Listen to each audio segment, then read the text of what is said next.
तो हेलो बच्चों, कैसे हैं आप सभी। आपका स्वागत है लर्न विद रूबी खान के साथ। और मैं आप लोगों के लिए लेके आ गई हूँ कक्षा 12th क्लास का चैप्टर 1 पॉलिटिकल साइंस, जिसमें मैं चैप्टर 1 पढ़ाऊँगी आपको। ये हस्तलिखित नोट्स है, इसको आप लिख भी सकते हैं।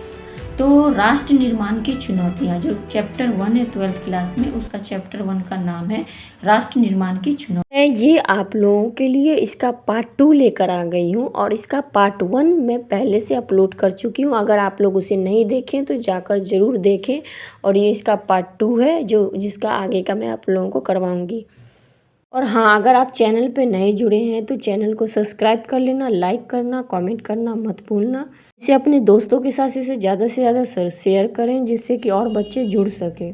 चलते हैं, इसका अगला टॉपिक है विभाजन की प्रक्रिया। अब आते हैं विभाजन की प्रक्रिया। विभाजन मतलब समझते हो ना, कि मतलब किसी चीज़ को बांटना। तो देश को बांटने की प्रक्रिया 14-15 अगस्त को 1947 को एक नहीं बल्कि 2 राष्ट्र बने, भारत और पाकिस्तान का विभाजन हुआ। ठीक है। विभाजन दर्दनाक भरा था। इस पर फैसला करना और अमल में लाना और कठिन था। तय किया गया कि विभाजन को धार्मिक बहुसंख्यक के आधार पर हो, यानी कि अगर हम विभाजन करेंगे भी एक देश का, तो इसमें तो मुद्दा था हिंदू मुस्लिम का। तो नेता लोग समझे कि ऐसा कौन सा इलाका है जहाँ पर मुस्लिम बहुल इलाका सबसे ज़्यादा है, जहाँ पे तादाद मुस्लिमों की ज़्यादा है और हिंदुओं की कहाँ पर ज़्यादा है। तो ऐसे पता लगाया गया, तो उन्हें पता चला कि जो मुसलमान के जो इलाके हैं, वो एक तो पूरब में है और एक पश्चिम में है। तो दो पता चला जहाँ पे धार्मिक बहुसंख्यक के आधार पर विभाजन होगा, यानी कि जिन इलाकों में मुसलमान बहुसंख्यक मतलब ज़्यादा थे, वे इलाके पाकिस्तान के अंदर में होंगे और बाकी हिस्से भारत के होंगे।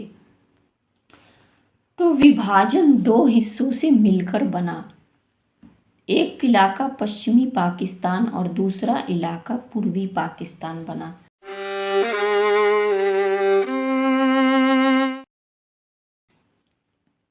ठीक है। पश्चिमी प्रांत एक नेता हुए, पश्चिमी जो थे ना, पश्चिमी पाकिस्तान, यहाँ के एक नेता थे जो बहुत मतलब प्रचलित थे, जिनका नाम था खान अब्दुल गफ्फार खान। इन्हें अन्य नाम से जाना जाता था, यानी कि सीमांत गांधी के नाम से पुकारे जाते थे। तो खान अब्दुल, ऑब्जेक्टिव में बच्चों आता है कि खान अब्दुल गफ्फार खान का नाम क्या था, जिसे अन्य नाम से जाना जाता है सीमांत गांधी। या पूछ सकता है कि सीमांत गांधी कौन थे, तो खान अब्दुल गफ्फार खान थे। तो इसमें जो है 14-15 अगस्त की जो मध्य रात्रि तक ये फैसला नहीं हो पाया था कि हम आज़ाद, वाकई में हम जो आज़ादी हमें मिली है, और हम आज़ादी, एक तरफ मतलब कहा जा सकता है कि एक तरफ खुशी का माहौल था और एक तरफ दुखी का माहौल था। खुशी का माहौल था ये कि भारत आज़ाद हो गया था, सभी गुलामी ख़त्म हो गई थी। और एक दुख का ये मतलब था कि भारत के 2 टुकड़े हो गए हैं, इसलिए दुख था। क्योंकि उस समय भारत जब आज़ाद हुआ तो उस समय कोई खुशी मनाने में व्यस्त था, और किसी को अपना देश छोड़कर, अपना वतन छोड़कर जाने को कहा गया था। तो इसमें दुख था। तो लोग इस तरह से मतलब इतना, मतलब किसी का अगर घर द्वार छीन लिया जाए, और जिसके मतलब पुरखे, जिनके लोग इस धरती पर रहे हैं, जिनका अपना पूर्वज यहाँ तक, उनका पैदाइश यहीं पर हुआ अपने वतन पर, और फिर एक बैग उनको कह दिया जाए कि भारत छोड़कर तुम किसी और दूसरे इलाका में चले जाओ, पाकिस्तान में चले जाओ या कहीं चले जाओ, तो तुम्हें कितना बुरा लगेगा, दिल में चोट पहुँचेगी ना, कि अरे मेरा पूरा वतन, मैंने इस धरती पर जन्म लिया, मेरे पूर्वज दादा परदादा इसी धरती पर उनका जन्म हुआ और गुजर भी गए, और अब मेरा जन्म हुआ, और इतने सालों के बाद हमें कहा जाता है कि हमें अपना वतन छोड़ना पड़ेगा, हमें अपनी संपत्ति छोड़नी पड़ेगी, हमें अपना घर द्वार छोड़ना पड़ेगा, और कहीं एक बेजान शहर में जाकर अपना जीवन गुजारना पड़ेगा। तो बहुत दुख भरा ये दिन भी था और बहुत खुशी भरा दिन भी था। तो इस तरह से अनेक लोगों को ये पता भी नहीं था कि वाकई में हम आज़ाद भारत में हैं कि बंटवारे वाले भारत में हैं। तो बंटवारा जो हुआ, मतलब पाकिस्तान में, पंजाब और बंगाल, जिस समय पंजाब था ना, पंजाब और बंगाल, इसका बंटवारा विभाजन की सबसे बड़ी मतलब बर्बादी वाला साल था, बर्बादी वाला त्रासदी भरा साल था। तो दो हिस्से, एक तो पंजाब और एक बंगाल, दो हिस्सों को बांटा गया। उसमें भी हजारों की तादाद में मतलब जो औरतों थी, अगर बांट तो दिया गया, फिर जब वो चलने लगे मतलब गए, तो हजारों की तादाद में औरतों को भी इसमें अगवा कर लिया गया। उन्हें जबरन शादी करनी पड़ी, अगवा करने वाले का धर्म भी जबरन अपनाना पड़ा। कई मामलों में तो खुद परिवार के जो लोग थे ना, वो अपने कुल की इज्जत बचाने के लिए, कि मेरी घर की इज्जत को कोई नीलाम ना कर दे, तो अपनी कुल की इज्जत बचाने के लिए वो अपनी घर की बहू बेटियों तक को मार डाला। और बहुत सी बच्चे अपने माँ बाप से तक बिछड़ गए थे, किसी के माँ, किसी की बाप, किसी का भाई, किसी का बहन बिछड़ गया था। तो कोई भारत में रह गया, कोई भारत से छोड़कर उसको जाना पड़ा। तो बहुत दुख भरा ये मतलब 1947 भरा साल था। और सीमा कुछ तो अपने सीमा के पार जो जाने में सफल हो गए पाकिस्तान में, तो वो उनको बेठिकाना मिला, मतलब उनका कोई ठिकाना नहीं था, उनका कोई घर द्वार नहीं था, ना ही उनकी कोई संपत्ति थी जो वहाँ जाकर अपना घर द्वार बना सके। कई महीनों तक तो उनको कई सालों तक सारनाथी शिविर में रहना पड़ता। सारनाथी समझते ना, कि किसी जो मतलब कल तक अपने वतन के थे, फिर बंटवारे के साथ ही वो उनको सारनार्थी का टाइटल दे दिया गया कि अब ये तो सारनार्थी है। तो शरणार्थी की तरह उनको शिविर में भर दिया गया। वहीं पर कुछ दिनों तक, कई महीनों तक, कि सालों सालों तक उनको अपनी ज़िंदगी वहीं काटनी पड़ी। कुछ लोग तो ये भी मानते हैं कि जो बंटवारा हुआ वो दिल के दो टुकड़े हो गए हैं। तो उसमें भी मतलब जब, क्योंकि मुस्लिम और हिंदू में विवाद चला था, तो वो मुस्लिम उसी में एक मुस्लिम लीग का गठन हुआ। मुस्लिम लीग का गठन इसलिए हुआ क्योंकि भारत में मुसलमानों की संख्या भी ज़्यादा थी और हिंदुओं की संख्या भी ज़्यादा थी। तो इनका कहने का मतलब था कि नहीं, अगर भारत बंटवारा होगा, मुस्लिम लीग हम इसलिए मांग करते हैं, संगठन इसलिए बनाए क्योंकि हमें भी अपने मुसलमानों का एक नेता चुनना है, हमें भी अपने राष्ट्र का निर्माण करना है, हमें भी अपनी राजगद्दी संभालनी है, अपने लोगों पर शासन करना है। तो इसी द्विराष्ट्र का सिद्धांत का नाम दिया मुस्लिम लीग ने, कि दो राष्ट्र बनाया जाए। विभाजन, उसमें एक मोहम्मद अली जिन्ना का भी हाथ है बहुत बड़ा देश को बांटने में। विभाजन का परिणाम सन 1947 को बड़े पैमाने पर एक जगह की आबादी दूसरी जगह जाने को मजबूर हो गई। जो आज तक उनका अपना वतन था, वो कल मतलब उनका गैर हो गया। यह स्थानांतरण बड़ी संख्या में त्रासदी भरा था। त्रासदी मतलब बहुत दुख भरा था। धर्म के नाम पर एक समुदाय के लोगों ने दूसरे समुदाय के लोगों को बेरहमी से मारा। लोग अपना घर बार छोड़ने के लिए मजबूर हो गए। कल तक जो लोग जिनका अपना वतन हुआ करता था, वो पल भर में पराया हो गए और उन्हें शरणार्थी कहा जाने लगा। उनको शिविरों में रहना पड़ा।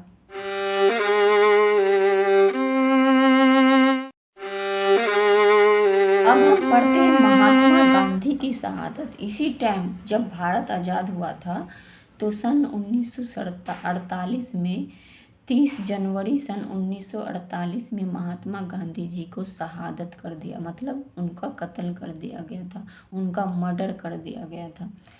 अहिंसा और सत्याग्रह के जिन सिद्धांतों के लिए वे आजीवन लड़ते रहे, मतलब पूरा जीवन उन्होंने इस आज़ादी की लड़ाई में अपना निछावर कर दिया, फिर भी मतलब वो दो चीज़ को लेकर चलते थे, एक अहिंसा और एक सत्याग्रह। हिंसा के वो कभी भी कायल नहीं रहे। हिंसा को उन्होंने एक तरह से घोर अपराध बताया। वे ही सिद्धांत की कठिन घड़ी में लोगों को एक सूत्र बांधने में, पिरो सकने में नाकाम हो गए। जो हमेशा अहिंसा के रास्ते का मार्ग दिखाया, सत्याग्रह का मार्ग दिखाया, वो एंड में भारत के दो टुकड़े हो गए। भारत के लोग ये नहीं समझ सके और उनको ये समझाने में सफल भी नहीं हो सके महात्मा गांधी की, कि सभी को मिलजुल कर रहना है, हिंसा का मार्ग त्यागना है, अहिंसा के रास्ते पर चलना है। यहाँ पर महात्मा गांधी जी का दिल बहुत टूट गया था कि किस तरह से सब आपस में रहने वाले जो लोग हैं, जिस बंटवारे के साथ ये दोनों एक दूसरे से अलग हो रहे हैं, कैसे हिंदू, मतलब गांधी जी ने कहा हिंदू और मुसलमान से जोड़ देकर कहा कि वो हिंसा का रास्ता छोड़ दे, वो अहिंसा के रास्ते पर चले। किसी को एक दूसरे से मार काट करने पर किसी का भला नहीं हुआ है, बल्कि बर्बादी ही हुआ है, और इसका फ़ायदा दूसरा लोग उठा लेते हैं, ये गांधी जी समझाते थे। मगर वो अपने ही देश में इसको समझाने में असफल रहे।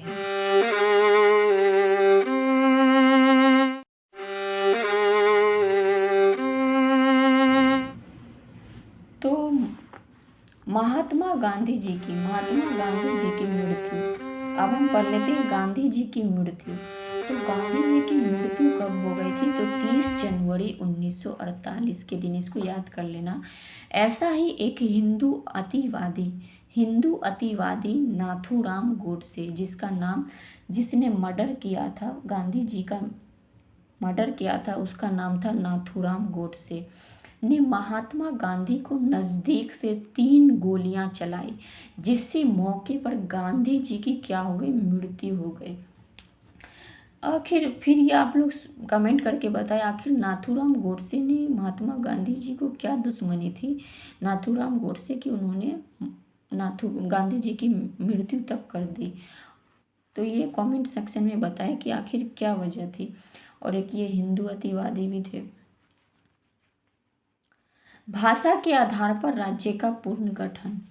तो भाषा के आधार पर भी राज्य का, क्योंकि हम जानते हैं कि भारत में जो धर्मनिरपेक्ष राज्य है, यहाँ हिंदू है, सिख है, ईसाई है, मुस्लिम है, जैन है, बौद्ध है, पारसी है, सब तरह के धर्म के लोग हैं, और उनकी भाषा भी अलग अलग है। तो किस तरह से जिस राज्य में एक ही भाषा के ज़्यादा बोलने वाले लोग हैं, वो किस तरह से मतलब अपने राज्य को कहते हैं कि हमको अलग कर दिया जाए, हम इसी राज्य इसी भाषा के साथ रहना चाहते हैं। तो आज़ादी के बाद लोग चाहते थे कि राज्यों का गठन भाषा के आधार पर हो। तो मतलब जिस इलाके में गुजरात, अब मान के चले गुजराती भाषा बोलने वाले लोग हैं, तो गुजरात का नाम गुजरात आखिर क्यों पड़ा? क्योंकि वहाँ गुजराती बोलने वाले लोग अत्यधिक थे, पंजाबी लोग अत्यधिक थे, ठीक है। इसके लिए उसका नाम मतलब एक तरह पड़ गया। स्टेट का नाम भाषा के आधार पर पड़ गया, जैसे उड़ीसा, जैसे तमिलनाडु। तो तमिलनाडु का नाम कैसे पड़ा? क्योंकि वहाँ तमिल भाषा बोलने वाले लोग अधिक थे, ठीक है। तो बाकी आगे चलते हैं। सन 1920 में कांग्रेस का नागपुर में अधिवेशन हुआ। ये ऑब्जेक्टिव में आता है कि कांग्रेस का मतलब सन 1920 में कौन सा अधिवेशन हुआ? तो कानपुर नागपुर, मतलब कांग्रेस का नागपुर अधिवेशन हुआ। पुराने मद्रास प्रांत के तेलुगु भाषी क्षेत्र में विरोध भड़क गया। मतलब मद्रास उस समय, जैसे अभी महाराष्ट्र है ना, उसी को मद्रास कहते थे। तो उस समय पहले तेलुगु मतलब भाषी वाले लोग ज़्यादा रहते थे, तेलुगु बोलने वाले। तो पुराने मद्रास में आज की तमिलनाडु और आंध्र प्रदेश शामिल थे। विशाल आंध्र आंदोलन हुआ। जैसे कि पुराना जो मद्रास था उसमें तमिलनाडु और आंध्र प्रदेश दोनों राज्य सम्मिलित थे, तो वहाँ 2 भाषा से बोलने वाले लोग थे। तो विशाल आंध्र आंदोलन, विशाल मतलब बहुत बड़ा, आंध्र प्रदेश का आंदोलन हुआ। आंध्र प्रदेश का नाम से अलग राज्य बनाने के लिए चलाया गया आंदोलन। इसमें मद्रास प्रांत के तेलुगु भाषी इलाकों को अलग करके एक नया राज्य आंध्र प्रदेश बनाया गया। कौन सा राज्य बनाया गया? आंध्र प्रदेश राज्य बनाया गया।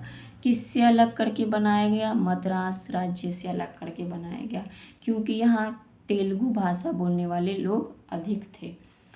तो इसमें कांग्रेस नेता के दिग्गज गांधीवादी नेता थे, जिसका नाम था पोट्टी श्रीमूल। ये ऑब्जेक्टिव में आता है बच्चों, इसको रट लेना। पोट्टी श्रीमूल अनिश्चितकालीन भूख हड़ताल पर बैठ गए। क्यों बैठ गए?